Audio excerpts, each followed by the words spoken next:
So discipleship and disciple making is foundational to any movement. No matter which movement you observe, you will find that they're obsessed pretty much with discipleship and disciple making. Everyone's a disciple and no one ever stops being a disciple. And it appears that if we fail at this point, we have to fail every way. If we don't disciple, then the culture sure will. And it's doing a good job of it.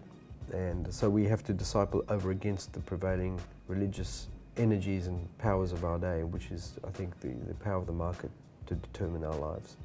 The thing is, we're being profoundly discipled every day by a very sophisticated system called media and advertising. Trillions of dollars are put into it to manipulate our sense of self, who we are, our sense of worth, our identity. This is the task of advertising, is to create desire. It's really about desire. And if religion is anything, it's about desire. So that anyone who comes to Jesus in a Western context is already a well-discipled consumer. And it's a religion. Consumerism is being defined by what we consume. It is like I said, the search for meaning, identity, purpose, and belonging, tied to the consumption of products. The problem is that I think that consumerism is the alternative religion of our day. Without doubt, is the secular religion of our day.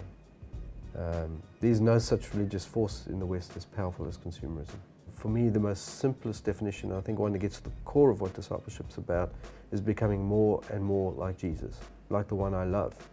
The way we worship Jesus is by obeying him. He calls us for utter obedience, because in the Hebrew mind, the way you worship is to obey. It's not simply giving words, it's actually becoming like. In a sense, my becoming like Jesus is what I'm designed eternally to be like.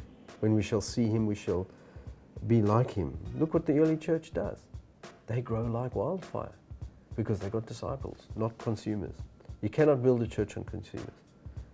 They will desert you at the moment's notice because they have no commitments beyond their own needs.